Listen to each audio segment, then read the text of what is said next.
What's going on? We got a lot going on in today's CNN 10. I think three really big stories. So, and I have some notes here that I'll be referring to because there's a lot going on.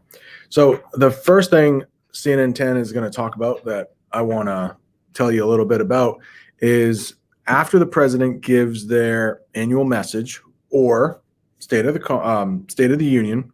Remember, it was Biden's annual message. Next year, he'll deliver the State of the Union. There's really not a lot of difference there.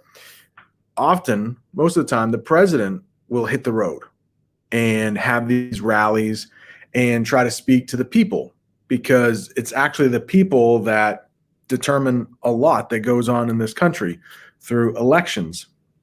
So he is trying to drum up support for some of the economic plans that he laid out in his annual message.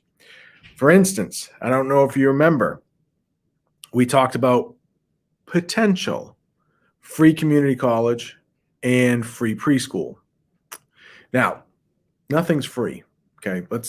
If it was free, I'm sure everybody would be on board. Like, yeah, let's do that. It's not free.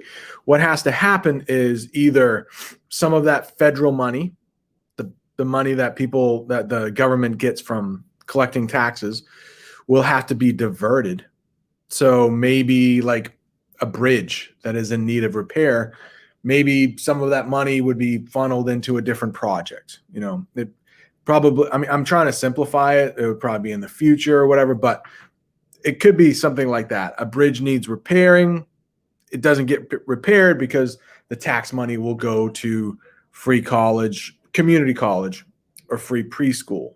Again, nothing is free.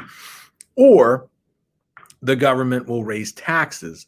And that means people who are working will have to pay more. They'll have less freedom with their money.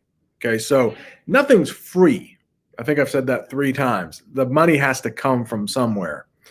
Just like the free COVID vaccines. Like, you don't have to pay out of pocket, we call it, but your taxpayer money is going to these shots. So the president is not a dictator.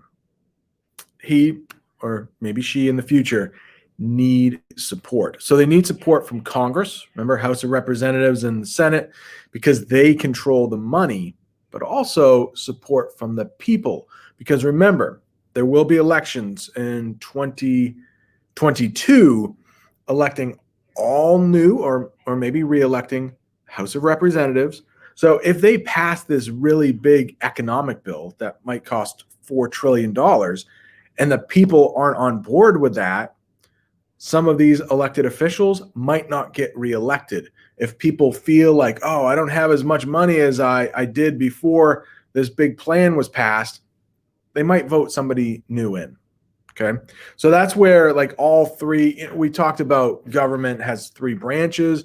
We haven't included, the judicial, the courts, but you got the president, you have Congress, and you have the people who have the real power here, with their elected officials. I think that's it for that. Yeah. I got the question right. I was pretty happy about that. I knew it. I was like, I know that one. And I did. We're going to talk about next, got a visitor here, but we're going to talk about next about the International Space Station. So last week, CNN 10 said that it cost $1 billion to keep that up and running every year. Today, they said $3 to $4 billion. So I'm not sure where the real number is, maybe somewhere in between. You'll hear the word cosmonaut. That's just a Russian astronaut. I guess that's the Russian word. But anytime you hear cosmonaut, think Russia. If they're talking about like 40 years ago, think Soviet Union, but cosmonaut. And then the last story, it's so loud out there, right? And it's teachers that are being loud. It's not students. The next thing is fossil fuels. So to heat our houses, to run our cars, to run the factories that make the stuff we need. There's a lot of fossil fuels that go in. See, like, I hope you can't hear it. That go into the fossil fuels are burned. And what happens is CO2 gets released. A little bit of CO2 is great. A lot of CO2 is not so great.